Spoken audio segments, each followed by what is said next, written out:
또라이와 정신병자라. 반갑습니다. 상추입니다. 너무 길어질 것 같아서 최대한 요약하도록 하겠습니다. 미친놈, 또라이, 정신병자 등등 홍위병들과 양아치들이 저를 지칭하는 단어입니다. 본인들은 절대적인 선, 다른 주장하는 이들은 절대 악으로 바라보는 그들이 저한테 쌍욕을 퍼부을 때 난 참 잘하고 있구나 라는 성취감을 느낍니다. 그렇다고 해서 변태의 성향을 가진 거 아니니까 오해는 하지 마시고, 근데 그들이 바라기 최근에 잠잠해서 뭔가 찜찜합니다만 뭐 그건 딴 얘기고, 저희 노력에 화답해주는 건지 모르겠지만 조명권, 김은식, 김숙자와 함께 활동한 이후로 제가 저격했던 김성학 이분이 신경 변화가 생기셨는지 그날 이후부터 건전하게 상인으로서의 행보만 보이시더라고요. 즉 정상인으로 돌아왔다고 무방하다고 지금 이 순간만큼은 생각하고 있습니다. 그래서 그분에 대한 영상은 비공개 처리했고요. 우선 김성학씨 정상인으로 돌아오신 걸 환영합니다. 신경 변화가 사실이고 변치 않으신다면 저는 얼마든지 화해할 용의가 있고 그동안 까마득한 후배로서 저지른 물에 사과할 준비가 충분히 되어 있다는 부분 분명히 말씀드립니다.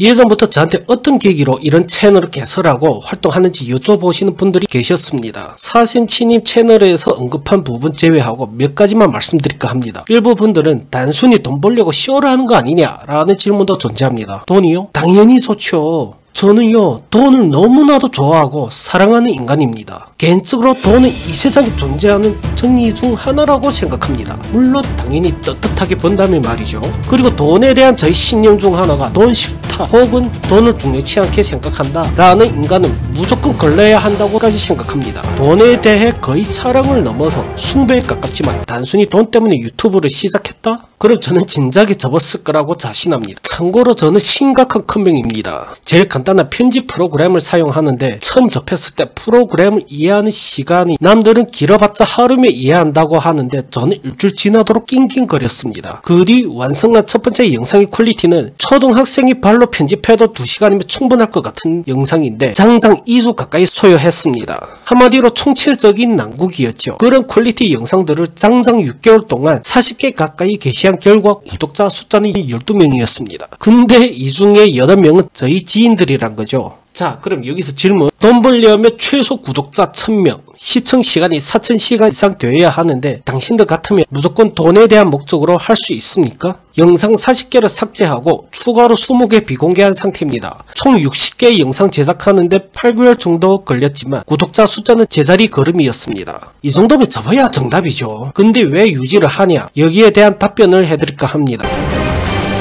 규약까지 해놓고 본인들이 이익에 따라서 한민족과 중화민족, 한족과 조선족을 갈아타면서 박쥐 노릇하는 인간들 때문에 다른 조선족들도 피해보는 건 사실이죠. 대표적으로 조명권, 김은식, 김숙자, 차홍숙이 존재하고 이들은 조직적으로 파시즘을 일으키고 이런 부류들과 선을 긋고 저처럼 이들과 대립하는 조선족들을 부각시키려는 목적 제외하고 다른 이유들도 존재합니다. 첫 번째로는 아직까지 조선족들을 동포로 생각하시는 한국분들이 조선족들에 대한 이해 부족으로 상처받고 돌아서는 분들과 한국인들에 대한 이해 부족으로 돌아서는 조선족들이 얽히고 설키는 실타래 같은 관계를 해결하는데 도움이 되고 싶었습니다. 단 몇 명이라도 좋으니 어이없는 오해로 인한 충돌들이 너무 많아서 참 안타까웠습니다. 이런 기회들만 노리고 분탕치고 이간질하거나 즐기는 일부 조선족, 탈북자, 한국인들 때문에 오해와 갈등이 더욱더 심해지는 게 현실이죠. 그로 인해 성실하게 사시는 조선족 귀화자들 같은 경우는 자녀가 어린이집이나 학교에서 왕따 당하는 일들이 비일비재합니다. 저희 영상에 아이들 맞아서 골절상 입은 영상을 게시한 적 있습니다. 학교 관계자들이나 교육부에서 일부러 외면하는 게 당연시 되고 있는 게 오랜 전통이 되어버린 상황이죠. 대부분 민간들 사이에 정치적으로나 사회적으로 갈라치기로 인한 이유이기도 하지만 근본적으로 서로에 대한 유대감 결여로 생긴 비극이 아닐까 싶습니다. 그리고 두 번째는 내부의 원인이죠. 물론 지겨운 홍위병들과 양아치들만으로도 충분히 심각하지만 그들이 그만큼 설칠 수 있는 데는 또 다른 이유가 존재합니다. 조명권, 김은식, 김숙자, 차홍숙 같은 인간들이 단체를 조직해서 그런 몰상식한 홍위병 짓거리를 할 수 있는 데는 그만한 이유가 있는 법입니다. 현재까지 제가 만나본 거대 단체장들은 하나같이 자도취에 빠져서 살고 있고 현재 제한조선족 사회의 심각성을 모르는 건지 아니면 모르는 척 하는 건지 무관심에 가깝게 인지를 못하고 있는 것처럼 보입니다. 없습니다. 오히려 작은 단체를 운영하시는 단체장들이 현실을 직시하고 이성적으로 판단을 하고 있었습니다. 자칭 제한조선족 사회의 한 축을 담당한다고 자부하는 거대 단체장들, 신문사 사장들, 조선족 스피커 역할을 한다는 유튜브 채널들이 하나같이 본질을 파악하지 못하는 건지 아니면 못하는 척 하는 건지, 그들이 내건 슬로건은 하나같이 감성적이거나 피해자 코스프레에 가깝다고 판단되어서 참 안타깝습니다. 거대 단체장들한테 제안도 여러 번 해봤고 개혁도 권유해봤지만 안 먹히더라고요. 그래서 현재 거대 단체장은 아니시지만 지명도가 상당히 높으신 분과 새로운 프로젝트를 구상하고 그들과 다른 노선을 택하기로 결심을 했고 현재 물밑 작업을 진행 중에 있습니다. 어느 정도 성취가 생기면 소식을 전달해드릴까 합니다. 그리고 세 번째, 영상마다 강조했던 부분입니다. 각자 다른 목소리를 내는 조선족들이 생겼으면 합니다. 진짜로 답답한데 뭔 사건 터질 때마다 왜 똑같이 취급하냐고 아주 고래고래 소리 지르지만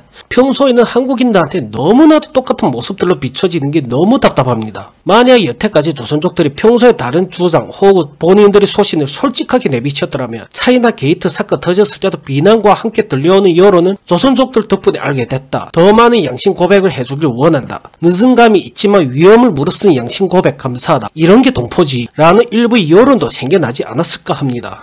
솔직히 해당 조선족이 양심 고백 안 했으면 한국인들이 알았을까? 알게 된다고 해도 훨씬 많은 시간이 필요하겠죠. 제2, 제3의 양심 고백을 내는 게 훨씬 수지타산이 맞으니까요. 그걸 위해서라도 여론을 그렇게 만들기도 하는 게 정부와 정치인들이 존재의 이유이기도 합니다. 여기까지 들으면 일부 한국인들은 대한민국은 아니다 라고 떠드실 것 같은데 그런 헛소리는 미리 사절하겠습니다. 제가 대한민국에 체류한 시간이 원데이 투데이도 아니고 뭔 티 없이 순수한 청정국가의 인양 떠드는 대답은 거부합니다. 근데 차이나 게이트 사건 때 왜 긍정적인 여론이 없었을까요? 대한민국이라서? 한국개들이라서? 아니요. 심도 깊은 이해를 떠나서 가장 1차원적으로 체크해봐도 조선족들 사이에 자발적으로 한국이 좋다는 조선족들 만나기가 드물잖아요. 뭔가 하나같이 공장에서 찍어내는 공산품 마냥 똑같게 보이니까 똑같은 취급을 당할 수밖에 없다고 생각합니다. 심도 깊게 체크 안하고 1차원적으로 보면 그렇단 거죠. 근데 더 심도 깊게 체크하면 되는데 왜 안 할까? 제가 누누이 말씀드리지만 이미 동포 유대감 같은 거 없다는 겁니다. 그 유대감이 결여되어 있는데 왜 관심을 줍니까? 왜 일부 한국인들은 관심을 가지지만 그 숫자가 그만큼 적고 대중적인 여론의 촉도가 전혀 안 된다는 겁니다. 근데 웃기는 게 한국이 좋다는 조선족들이 없는데 한국에 10년 이상 체류한 조선족들은 너무나 많고 귀화자들은 날이 갈수록 증가하는데 여론을 조사해보면 하나같이 어쩔 수 없이 체류 혹은 귀화한다는 여론이 지배적이거든요. 제한조선족 사회 한 축을 담당한다는 거래 단체장, 신문사, 유튜브들은 하나같이 모국이 어쩌고 저쩌고 하는 감성파리가 대부분이고 저는 개인적으로 진짜 궁금해서 그러는데 조선족분들 한국이 좋다고 말하면 뭔가 자존심이 상하거나 한국인들한테 지는 것 같은 쓸데없는 감정에 지배당해서 참고 있는 거 아니죠? 아니 혹시 주변에 이상한 또라이라거나 홍익병들이 한국이 좋다고 하면 바보 취급하거나 반중반공쟁이로 몰아가서 그러는 거 아니죠? 왜냐면 실제로 그런 케이스들이 저희 주변에 존재하니까 물어보는 거예요. 근데 혹시나 대부분 그런 경우라면 제가 말씀드리는 건데 반중반공으로 몰아가는 애들 때문에 쫄지 마세요. 그리고 괜히 지는 것 같은 기분 때문에 친한파를 기피한다면 그게 제가 말씀드린 피해의식이고 자격지심이라는 겁니다. 한 가지 사실을 말씀드릴게요. 저를 기관지에 게시하고 반중반공쟁이로 몰아가던 조민권 있죠. 제가 영사관 관계자한테 들은 건데 그분한테 들은 썰에 의하면 중국 대사관 영사관에서도 걔를 엄청 싫어한답니다. 제한화교협회와 긴밀한 커넥션을 유지하던 조민권인데 요즘 제한화교협회에서도 버림받았다는 소문이 자자해요. 그리고 솔직히 지들이 뭔데 허세 관종 때문에 지들이 중국 대변인 노릇하는 건 알겠는데 지들 멋대로 반중반공쟁이로 몰아세우는 게 웃기지 않아요? 그것도 한국에서 말이죠. 솔직히 가짜는 짓이지만 조선족들은 왜 거기에 겁먹을까? 고향이 중국이고 가족 친인척들이 중국에 있으니까 정상인이라면 추억이 묻어있고 인연이 남아있는 고향이니까 상추의 눈에 그들의 파시즘이 별거 아니지만 다른 분들은 혹시나 하는 우려 때문에 겁먹죠. 홍익병들이 노리는 게 바로 그런 심리인 거죠. 그래서 저는 같은 조선족이란 이유로 감싸는 인간들을 보면 너무나 한심해 보인다는 겁니다. 같은 조선족인데 그들은 그런 개짓거리를 하는 게 당연하고 우리가 그들과 선을 긋거나 공격하는 거 안 된다? 기는 논리죠. 그래서 저는 개인적으로 그들한테 같은 조선족이라는 타이틀이 너무 아깝고 역겹다고 생각합니다. 아무리 가난하게 설사 돼지우리에서 태어난다고 해도 한 번쯤 가보고 싶은 게 고향이란 존재고 인간의 감정인데 반중반공이란 슬로건으로 인간의 감정을 짓밟으며 본인들이 장기 말로 부리려고 한다? 이런 인간들은 조선족 넘어서서 인간이 취급도 아깝다고 생각합니다. 추가적으로 몇 가지 말씀드리고 싶지만 너무 길어질 것 같아서 나중에 다시 말씀드리려고 합니다. 오늘은 여기서 마무리하도록 하겠습니다. 항상 지지해 주셔서 너무 감사하고 고맙습니다. 진심입니다. 오늘의 결론, 조선족으로서 공감대가 존재해야 같은 조선족이고 인간으로서 유대감이 존재해야 같은 인간이다.